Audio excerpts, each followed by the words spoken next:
Con l'arrivo del Re Maggi alla suggestiva grotta della Sacra Famiglia si conclude la 10ª edizione del Presepe Vivente di Montaperto. Un'edizione quest'anno da record, visto il boom dei visitatori che si aggira intorno agli 11.000 persone. Grande soddisfazione dunque per l'ideatore Nino Amato, per il suo affiatatissimo staff che da mesi si è adoperato per donare alla città un evento che ormai è diventato un appuntamento fisso per gli avventori provenienti da tutte le parti della Sicilia. Nell'ambito di questa 10ª edizione, come si ricorderà, si è dato spazio alla solidarietà, aprendo gratuitamente le porte del Piccolo Scorcio di Betlemme alle associazioni che si occupano di persone con handicap vari. Una grande soddisfazione per Agrigento e per tutta l'amministrazione comunale, che hanno patrocinato un evento la cui bellezza e suggestione ha ipnotizzato i visitatori.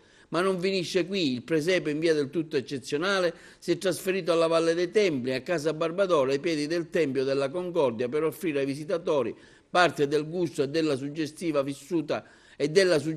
vissuta nel borgo di Montaperto.